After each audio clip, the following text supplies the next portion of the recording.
I know what my audience like. I did some independent films with Master P. A lot of those movies did really well. I'm ambitious. I'm a hustler. I have my own lane. That's the thing about comedy. You wake up every day, you don't know if you're funny that day.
Yeah!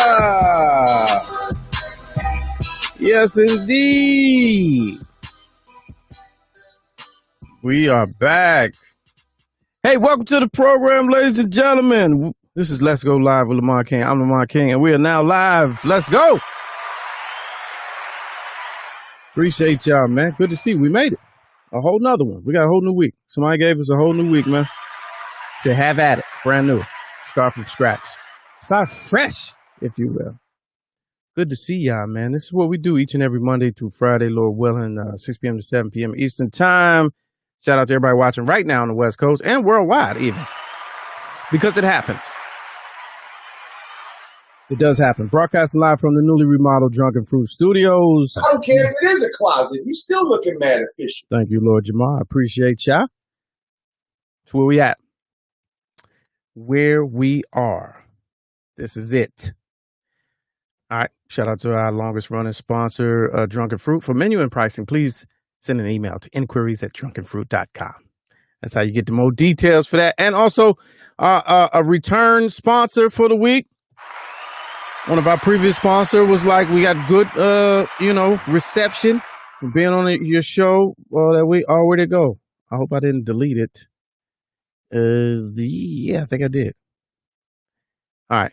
Anyway, at Bargain Bay Buys on Instagram. I don't have a graphic right now, but at Bargain Bay Buys, one of our return sponsors for the week. All right. Shout out to Peanut Gallery. I see y'all on the check-in. Thumbs up on the check-in. Welcome back, Facebook. We troubleshot. I don't know if you can troubleshoot in the past tense, but we troubleshot. And we got Facebook back up and running. Shout out to John Watson, All Fun and Games on Fridays. And our executive producer, Mr. Clarkson. Good to see y'all. Regulars, the usuals, newcomers. Appreciate y'all. All right. Happy Indigenous Day. Indigenous Day. Indigenous. That's what it's indigenous. Indingy. We're celebrating dingy Americans. Indigenous Day. Or as I like to say, Indiginiggas Day. Because that's what it looks like. I don't know if y'all caught the show Friday, man, but I'm just like certain words are dyslexic for me, and Indigenous is one of them, because when I see it, all I see is Indiginiggas. It's Indiginiggas Day. Trending on Twitter right now, as a matter of fact. Let's see. Like I said, if it's your first time, welcome to the program. This is what we do. We do trending topics, hilarious commentary, celebrity interviews, and interesting people. Something like a live broadcast, something like a podcast, something like a good goddamn show. Basically is what it is.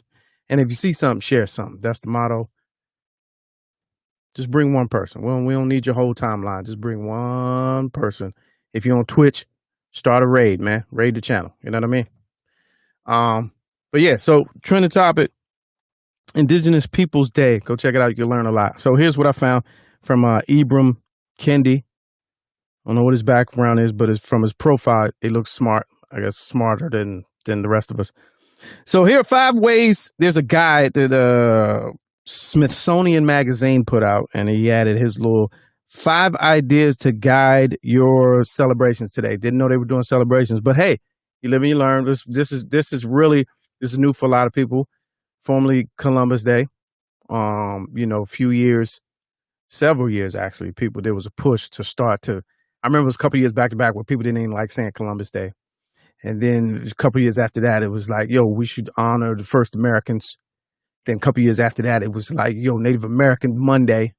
A couple of years after that, then it was like, Indigenous Peoples Day, because that covers, it's more of an appropriate term. It's more sensitive, culturally sensitive, harder to say, but more accurate. And so now, like some places have literally and officially renamed the holiday as Indigenous Peoples Day. So shout out to that. I don't know if you knew that. But here are 5 things you could do on today, as they used to say in the Baptist church, on today. Number 1, plant native plants. Number 2, read Indigenous writers, works from Indigenous writers. Now, of course, since this is new for us, you're going to have to do a little research and legwork. All right. Attend an online celebration. I don't know about that. Teach more truthful history of Columbus. Now this one that's good. Now that's delicious. I think that's easy. I think if your president doesn't like the 1619 project and feels like we need to teach a different version of America, he's not going to like today's changes. He's not going to like it. And number 5, advocate for Indigenous Peoples Day. That's 5 things you can do on Indigenous Peoples Day. All of them going to take a little research, but here's 6. For me, here's 6. John Watson said, previously known as Indignant Peoples Day. Is when you get indignant and start the week off, start some shit, and then walk away from it. But no, here's number 6. This is from me to you. Black folks, I implore you, if you on that DNA stuff, get on it. Get one of them checks. I don't know about, the 23andMe and Ancestry.com, but maybe AfricanAncestry.com, maybe one of those, to see the level of your indigenousness. I say that because there's some things coming down the pike, and I guarantee you these Indiginiggas is going to be first. I just have a feeling. You can trace your lineage, because there's a movement currently, and this is a whole nother show. We're gonna do a whole show on this.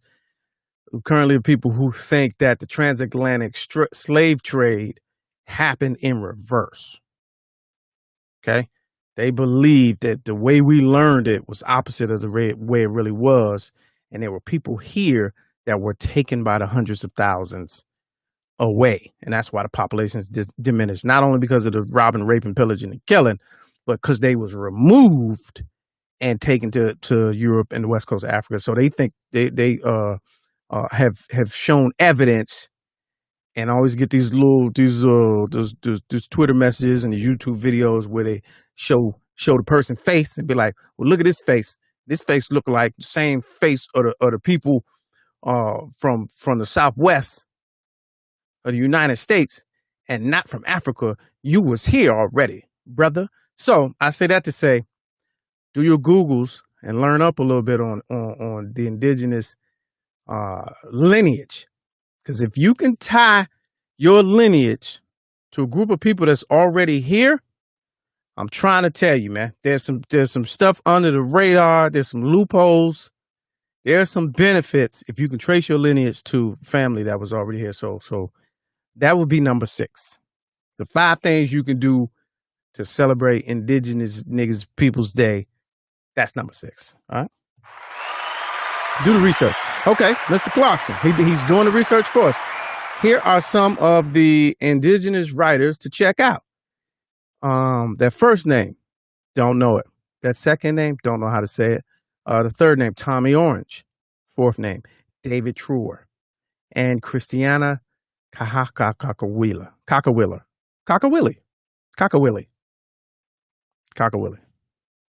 I think I read her stuff. I saw the movie on her life. What Mr. Clarkson tells his students is, in any major city, you can find the black, white, Italian, Spanish, Chinese, and gay part of town, but never an American native part, never an indigenous.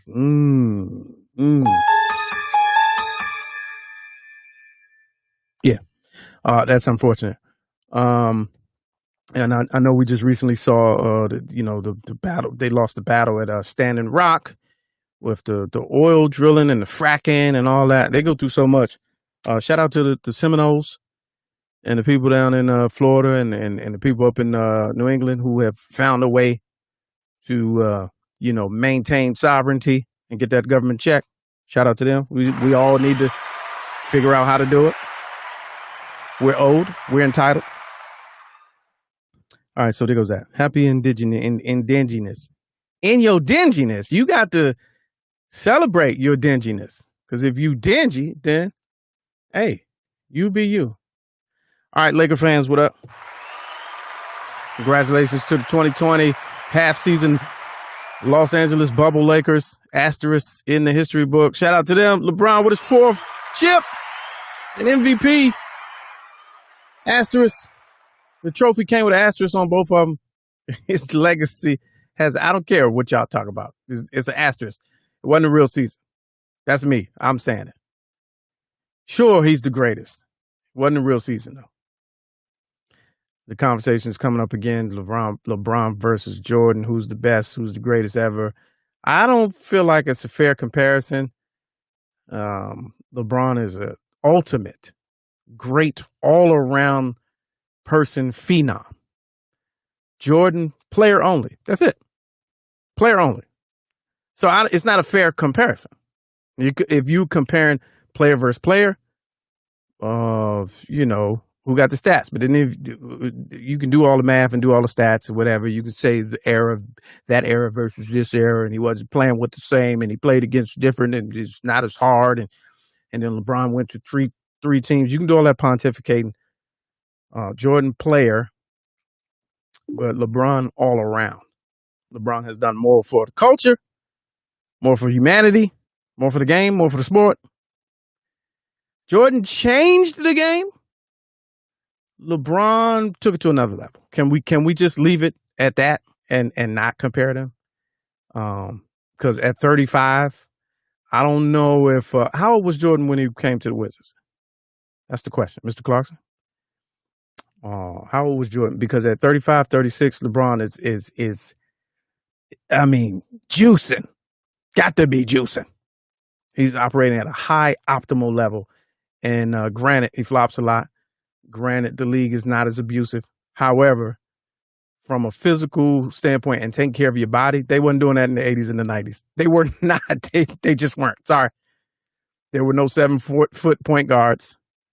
The recovery and rehab and technology that they have to keep you in tip-top shape for 17, 18 seasons, it didn't happen. It didn't exist. So let's be real about it. I don't like the comparison.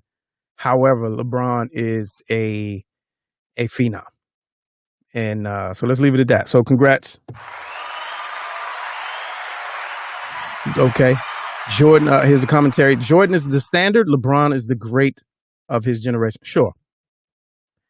Haynes said, I will argue LeBron is the best ever. I could too. We just don't have that kind of time. And yeah, okay. Okay. Thanks, Coach Ken. I think Jordan was like 39, 40 when he came to the Wizards. Okay, so and he wasn't stellar. He was, competitive. So after a few injuries, LeBron is at 35 is really prime. He's real prime. It's either that, and I watched the series too. I didn't like how they tried to make Denver seem like they were a match. And I really feel like Miami is Portland. When you talk 10, 20 years from now, you know how people now, when they say, well, who did Jordan beat? He beat the Suns. He beat the Supersonics. He beat Portland. That's what Miami is. It's Jimmy Butler. And who? I'll wait. They had to sell these matchups. They really had to sell them.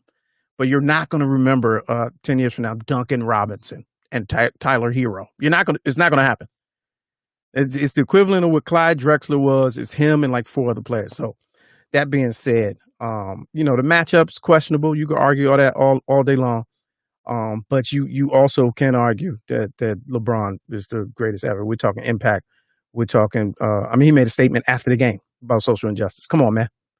That's just amazing in and of itself. Shout out to the old heads. Here we go. Bo says Kareem is the true GOAT. Of course, whenever this conversation, I do this at work too. Whenever this conversation comes, when they talk about LeBron and Jordan, first of all, I start some shit. I'd be like, y'all never mention Kobe, first of all, which is completely disrespectful. But I always go to Kareem. I'd be like, Kareem, what? Stats? Longevity? What did you mean? Kareem. But nobody has researched or studied Kareem, so they never give him the credit. And I'd be like, are you kidding me? Bill Russell? If you really old, one of them old heads, they shut the conversation down because you cannot dispute Bill Russell. All you got to do is walk in the room and say, Bill Russell, and then the conversation is over. All right, let's keep it moving. We should do that tomorrow. We'll bring 2 sports nuts on here and just go at it head to head. All right. Right about now, ladies and gentlemen, I got a guest coming on the show, man. It's that time of year, man, where things change, the seasons change, your mood changes, people change, and we're dealing with a lot. Quarantine is ongoing, and we're seeing, a lot of people in relationships dealing with things they never dealt with before, and we're seeing it turn out some good. Some people are having a successful go at it, and some people are not. So I wanted to bring a relationship expert on at this time. So please, ladies and gentlemen, let's go live. Welcome into the program, Mr. Anwar Taylor. What's up with you? What's going on, sir? How you doing? I'm good, man. Good to see you. You too. I caught the tail end of the debate, man. That is like an endless debate. Yeah. There's no right answers for that at all. Oh my gosh. At all. All right. So this is what we do whenever we have a guest on here. You're from an organization, a situation called Everyday Mentorship, and you and your wife deal with relationship coaching and such. Give us a little background on yourself, on where you come from, and your pedigree, your resume a little bit, and what you got going on. No, appreciate it, man. Thanks for having me on the show. So Everyday Mentorship actually is the LLC. Real Relationship Coaching is the main brand that the coaching and eventually the counseling will be under. It didn't always start out like that way. I, over the years, just really understood that I had a lot of soft skills, but never really packaged it. And man, I really started to realize people in my cohort and people through previous generations just did not get the whole relationship thing right. For whatever reason, whether it had been bad information, whether it had been, their own trauma that they were dealing with. Man, I just started to see so many people in my cohort getting divorced super early. So it was something that really stood out to me. I didn't necessarily always have a educational background in this realm. I was a criminal justice major, and I wound up going into federal policing for a while and did some stuff in terms of like intelligence. None of that really lended itself to like where my heart was, but I started to really see the relationship journey that I went on and the mistakes and bad info that I was operating under. So I said I had to learn. I really legit went through my own experiences, but then I started to research like what is going on with this elusive dynamic called relationships. And I started to give out advice here and there. A few couples here and there I just started having conversations with. And I want to say around this time last year, man, they started to hit me up and say, man, when you told us to do X, Y, and Z, or when you told us about this, man, it really helped. it started to really pick up momentum around that time. And so I said, well, let me make something of this. Let me actually do some coaching and see how it looks. And it's taken off to the point where I'm doing a lot of premarital coaching sessions. I even created a subscription that I'm using Facebook groups for, where people can go in there and do activities and workshops and live webinars. And it's just a fun environment to really do the work, which people don't like to hear that word. Yeah, But it's a fun environment to do the work. You sound like Ayanla. You got to do the work. It's so true, man. What makes it work though? Why is that for you? Because you're getting out your comfort zone, and a lot of us don't like that, especially again in premarital coaching sessions. You're being asked some very direct questions that a lot of us like to kind of dodge.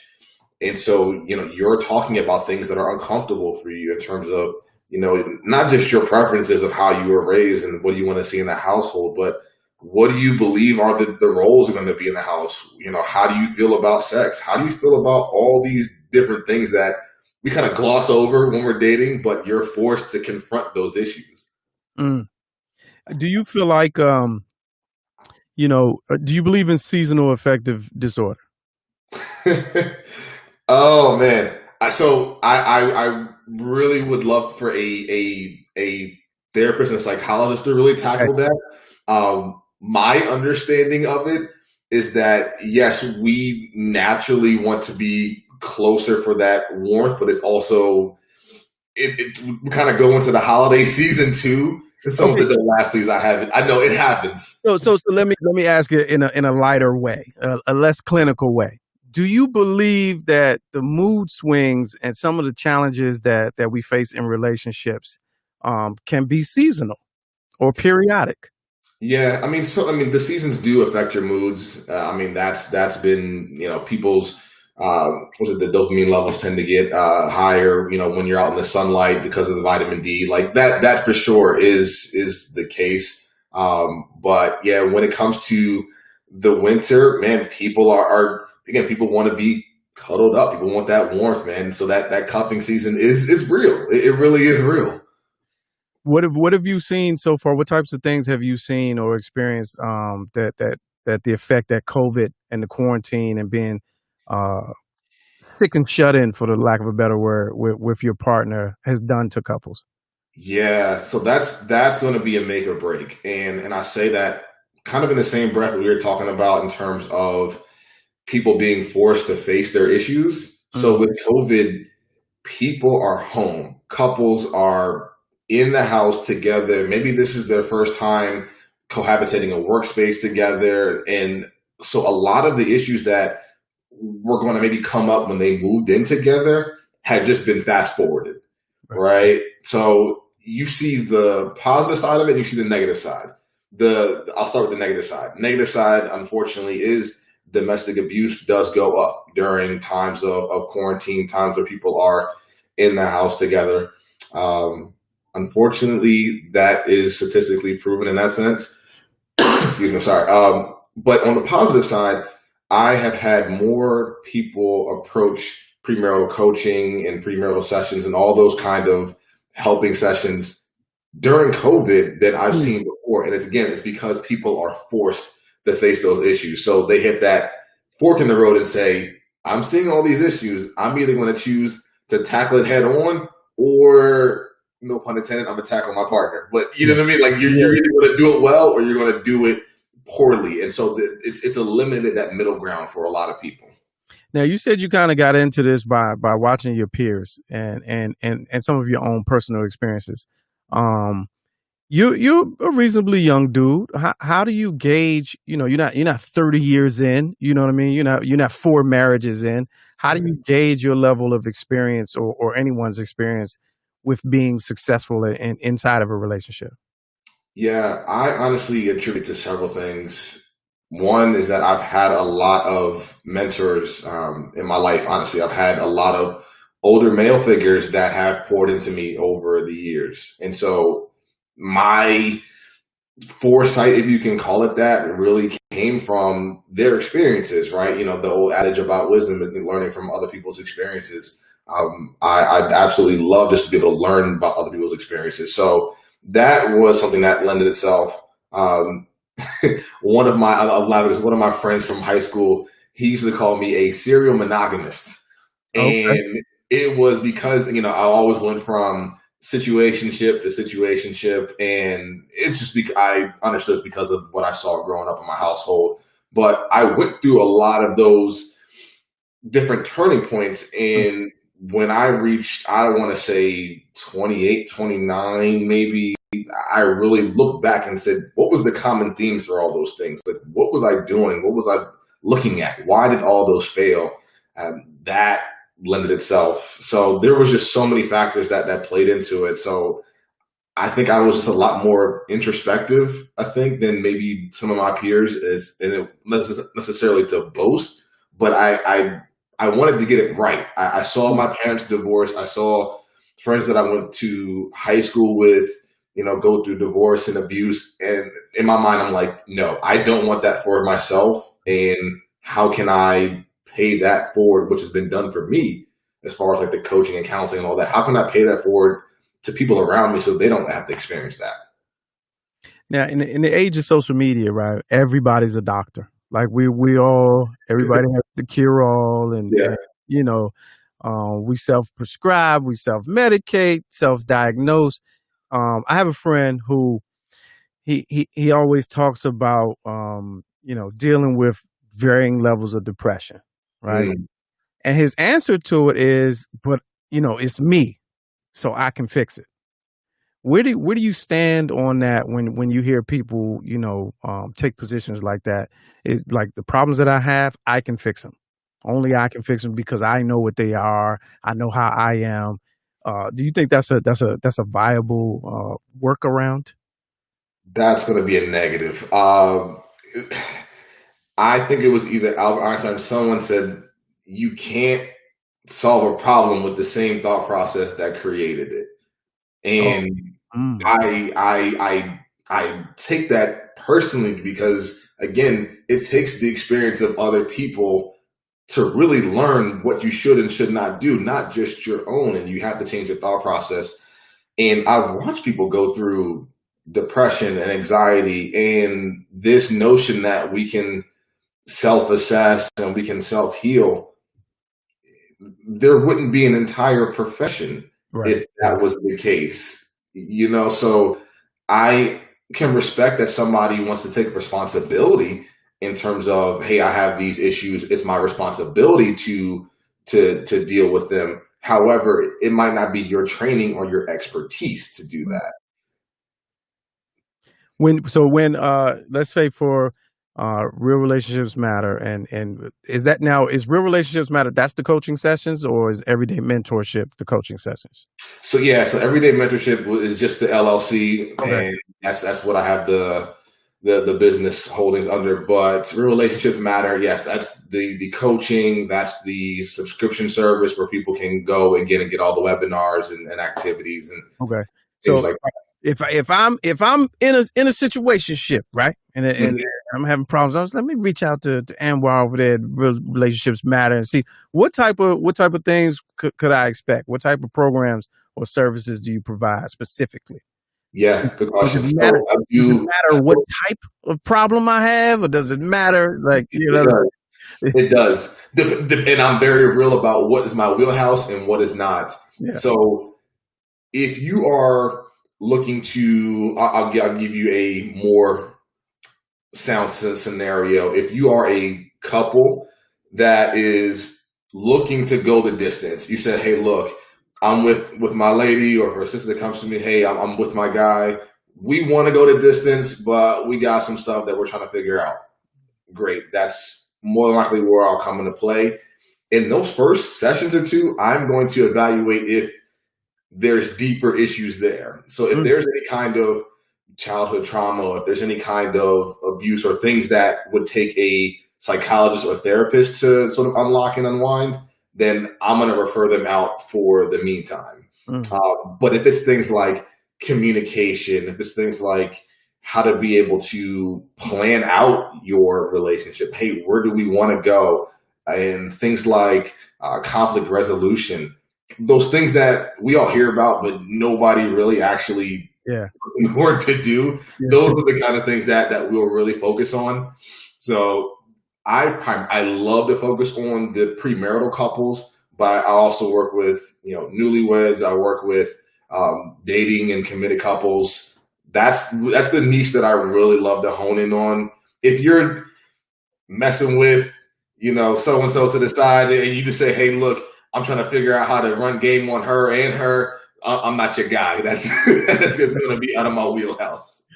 On that note, what's the wildest story or example that you've encountered while coaching? I would probably say, and it's not as Hollywood, so I'm disappointed that people are looking for some like extra, real housewives type stuff. But it was more along the ends of the guy was telling his lady that he was ready to commit in terms of, yep, we have a child together and I'm ready to move forward. But the action said, I am still interested in so and so and so and so and so and so. So probably after like the first session, it was done. It was cut off, and they said, nope, this isn't going to work. Wow. And it was clear that he could not stop talking to other women. But it's not my job again to tell the client like what they should and should not do. Right.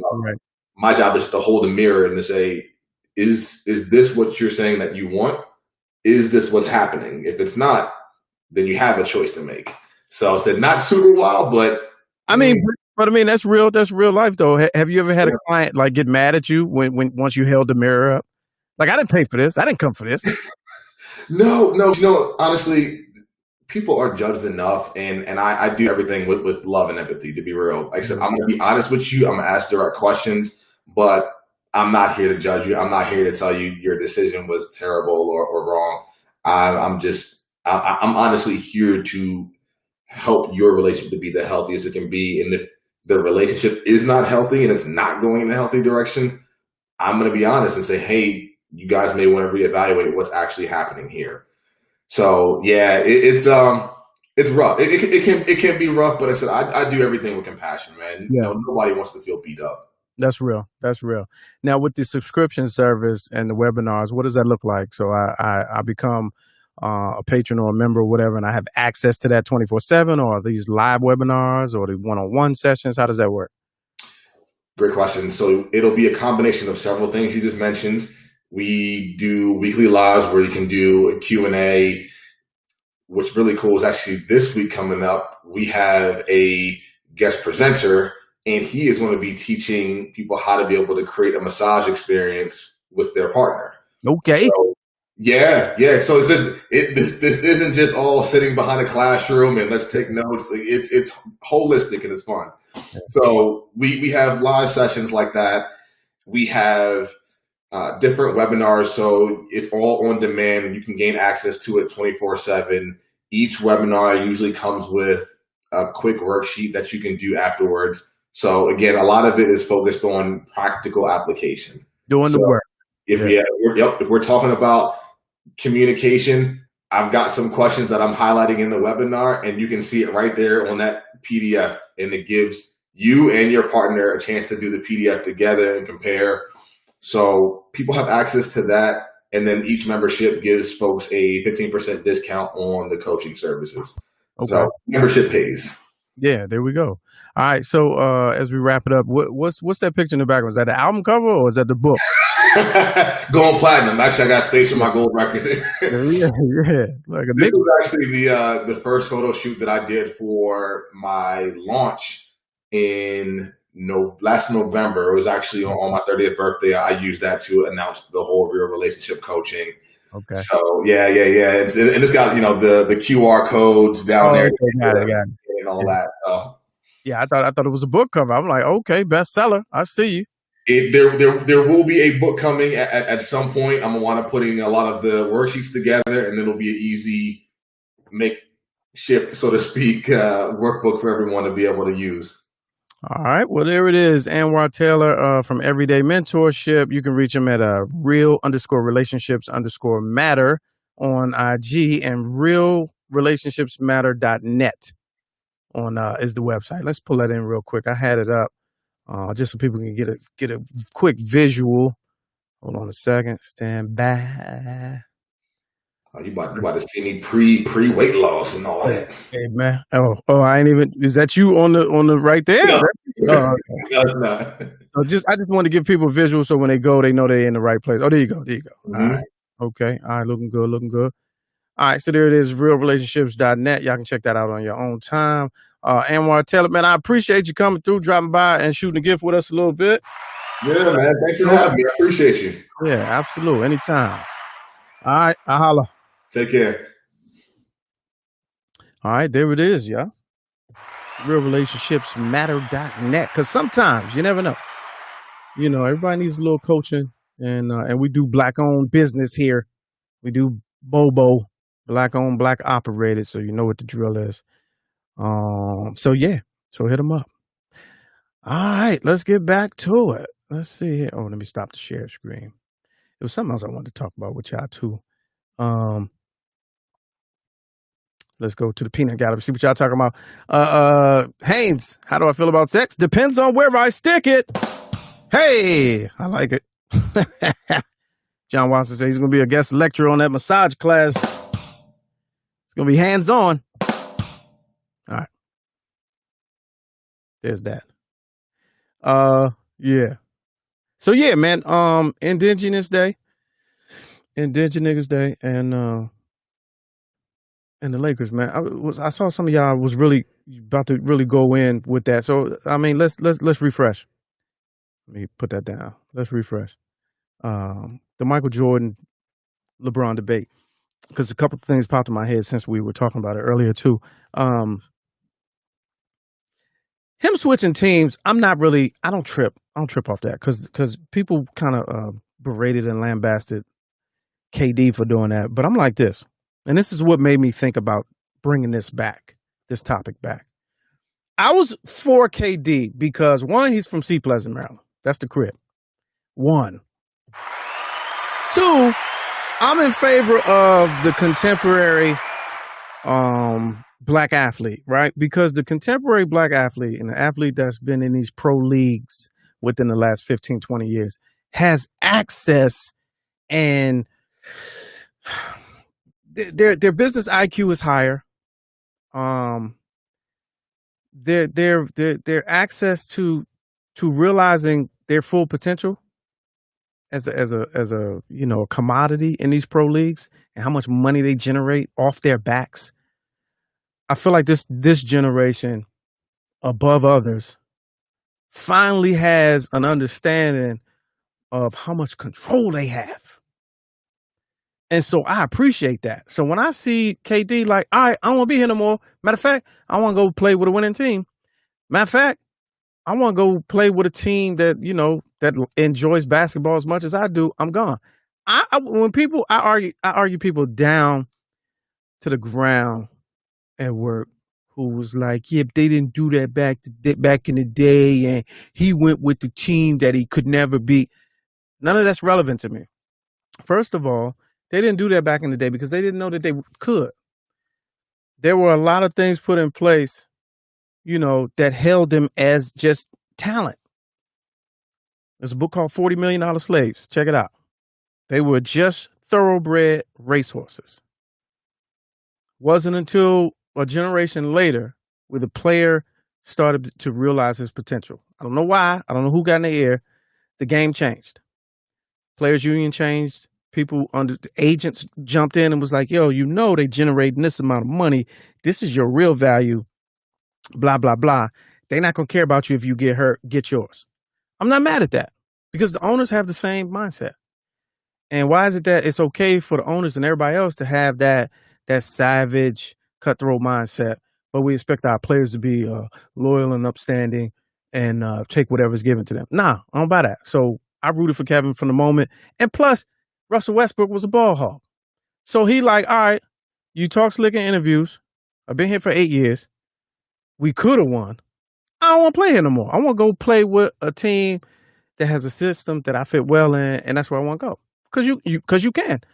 When LeBron did it and went to Miami, the discussion was not the same. It wasn't the same discussion. So anyway, what made me think about that was this Dak Prescott thing, right? So I don't know if you know, I was told, I didn't see it. He caught a nasty injury yesterday. And it could be the end of his season. And you never know. If he don't heal right, could be the end of his career. But here's the same guy who did numbers last couple of years that were on par with all of his peers and his counterparts and his cohorts, who all got paid. Everybody got paid except him. And they kept, dangling the carrot, letting a little bit of the leash go, Oh, we got to wait, Jerry Jones. We got to wait to see what he does and blah, blah, blah. He's supposed to get guaranteed money at least twice before this season and before last season. And no. And now look what happened. You ain't get the guaranteed money. Snap your ankle off. Now, who knows where, I don't even know where that's coming from. It's an incoming call, but I cannot see where it's coming from. I think it's Skype. Who knows what's going to happen to you? And my point to that is, you're Skyping. I'm going to just send you the link, Mr. Clarkson. Check your email. I'm going to send you the link. Who knows what's going to happen to him, but they want you to be loyal to a team that has no intention on being loyal to you, right? So I'm like, get your money. Like if that means going somewhere else, get your money. Because you never know what can happen. One snap and literally, no pun intended, and it's gone. Now, Dak, I feel bad for him because Jerry Jones is some kind of way. Anyway, he is who he is. But I feel like you knew that plan for him. You knew what you was up against. And an injury like that is terrible. Check your email, Mr. Clarkson. An injury like that is terrible. And, I don't root for Cowboys. I don't root for Dak Prescott. But I'm using that as an example. That these players switching teams and going playing for championships and securing a legacy and all of that and getting as much money as possible. I have no problem with that. I don't even compare that to what athletes did in the 80s and the 90s because either the opportunities were not available then to them or they didn't know or understand the power that they had within these pro leagues. These leagues are built off the backs of them exercising and eating right for 12 months out of the year. It's built on the backs of them. So I'm glad they smarten up in the last 15 years and start really maneuvering these contracts and these deals. It's a different, as they always say, it's a different game. You don't really root for teams no more. You root for players and wherever they end up. So I'm not mad at that. So shout out to LeBron. He did it with 3 teams. Bill Russell to stay with the Celtics. That's because that's the way it was. It couldn't be no other way back then. All right, hold on. Let me try to, let's do something here.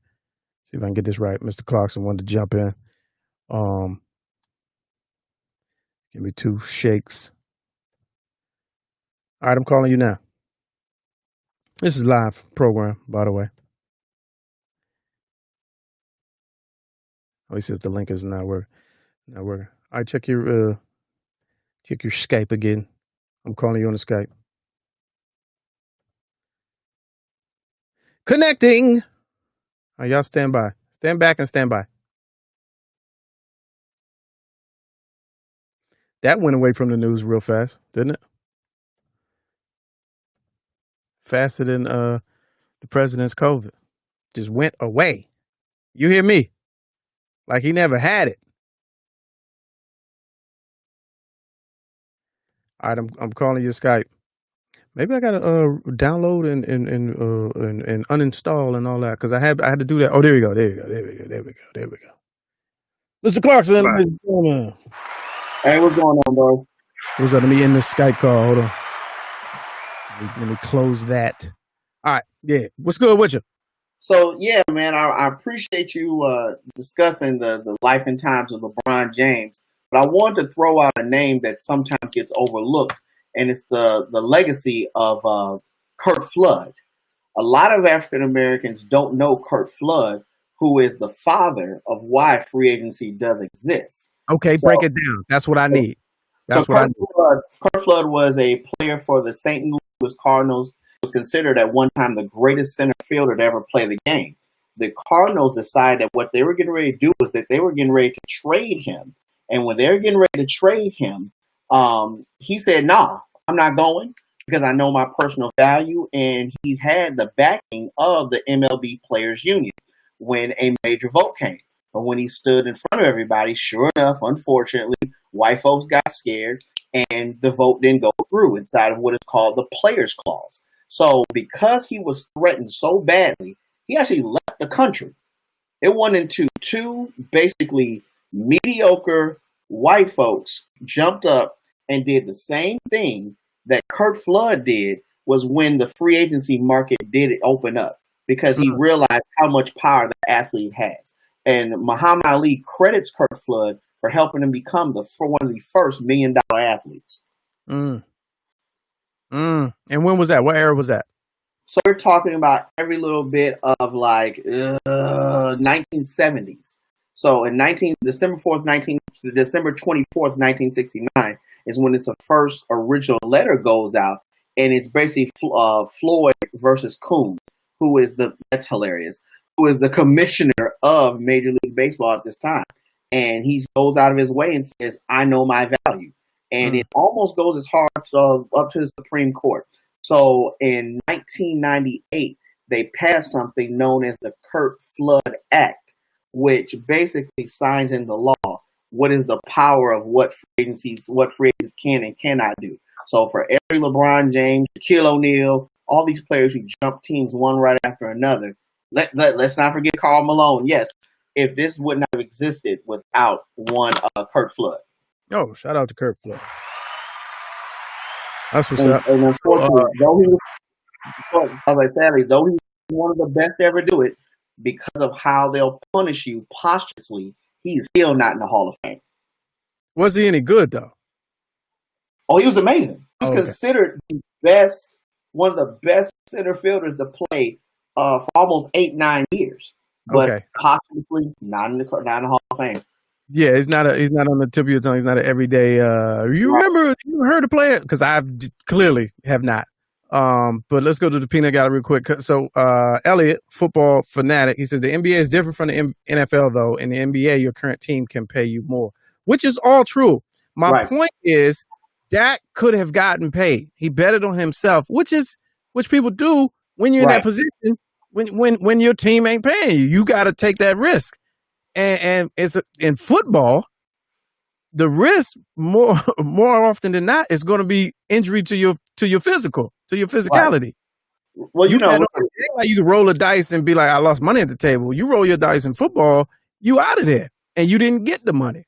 Well, so 31 million. Years ago, Joe Flacco rolled the dice on himself, and he winds up winning the Super Bowl, which of course leaves him getting paid. And then later on, we find out he's not that good. But still, I still don't like how they've kind of. I'm not a Cowboys fan at all. I hate the fact that they kind of dragged him along in all of this. But the road to recovery looks really bad for him. Yeah, absolutely. And like I said, I didn't even see it. And Coach Ken says he's still getting that franchise money off of $31 million this year. However, your man for the Chiefs got $50 a year for 10 years. With comparable numbers. Now, granted, Dak ain't win a Super Bowl, but comparable numbers. Right. You know what I mean? You had an opportunity to pay him, but Jerry Jones has been this. He's always been this. Business, bottom line. He don't care about none of that. So, I'm all for the players exercising their rights. I ain't mad at none of that. Oh, that's an unfortunate situation. But, hey, man, it's the game, man. The game is the game. The game is the game, man. I don't know how they're going to I'm praying that he's able to come back, but I'm glad you didn't see that injury because it's something that's stuck in my mind. Like it's rough. It was a rough watch, rough watch, man. Yeah, Well, no, I'm glad I didn't, and I ain't going looking for it. And then the person that told me, he was like, "Yeah, man," and he got up and tried to stomp it into place. I'm like, I don't want to see that. Oh yeah, he did. Like he was like it was almost like he thought that like it was a Lego piece, like he could just snap it back together. And I was like, fam, no, fam. There's not gonna work. Not gonna be able to do it. It said his joint was dangling. That is correct.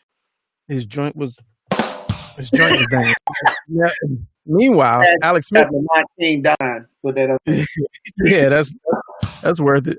Meanwhile, Alex Smith gets in the game for the Redskins. Now, that's a comeback story for your ass. Now, regardless of all the drama that's happening in Washington right now, I don't care about none of that. But Alex Smith, did you see the documentary about his injury and his road to recovery? Yo, when they talking about you was about to lose a leg? Yeah, and it really was like about to be gone. And then it got worse. In the documentary, I was like, okay, I remember that. And then they got him off the field. Oh, Joe Theismann. Oh, on the same day as Joe Theismann. Oh, man, this is crazy. And in the documentary, it was like, in the operating room, they almost cut it off. I was like, oh, man, that's crazy. Then later on in the documentary, they talk about how I got infected like twice and how it was a flesh-eating infection that just whittled his leg to the bone, and they showed it. It was so bad. This is a documentary. They had a little fake commercial break, and it come back and be like, all right, this next segment is going to make you lose your lunch. Parental discretion advice. Yeah. And then they come on, I'm like, well, what they talking about? So I get close to the TV, and he was like, yeah, after the last infection, I mean, all you could see was bone. And then they showed the close-up. You know the man in science class in high school, the naked man with just like muscles and bone and tissue. And health. This is what his bones look like. Yeah, he ain't got no lips or nothing. He just sitting in the corner like that. That's how his leg was like like a half-eaten, the carnival turkey drum joint. Yes. I was like, oh my God. And he came back from that. They did skin grafts and tissue replacement and reconstructive surgery. And for him to, like, I went watching him take a snap. Because I'm like, it hurt my leg watching you. I don't even want to watch you. I'm mad that the Washington team allowed that Negro to get sacked 6 times. Like, where's your personal pride when you go, hey, fam, you came back from he got sacked in the game 6 times yesterday? 6 times. He got that's terrible. Out. I mean, that's terrible. They wanted to see what happened. They wanted to see what would happen. Yeah, bruh, they didn't have to test it out like that. Like, they could have had him like do a lap, kick the leg a couple times, make sure it was good or whatever. But man, he got like plowed over like 6 times. Nah, I didn't know that. And he's not a big guy neither. He's a slim dude. And with the skinny leg, it's just, man. The game is the game, I guess. Shout out to him and Dak Prescott. And I didn't want to be this way, but Dak, when I thought about it, I was like, wow, this is your Negro wake-up call, man. Because now you're going to see what this organization really thinks about you. And, people turning their back on him already. I seen on Twitter because, what did he say during the height of the Black Lives Matter movement? Get the police the benefit of the doubt. All lives matter, all that. I seen people turning on him already on social media. Now he's about to get that Tiger Woods treatment. He's gonna get reminded.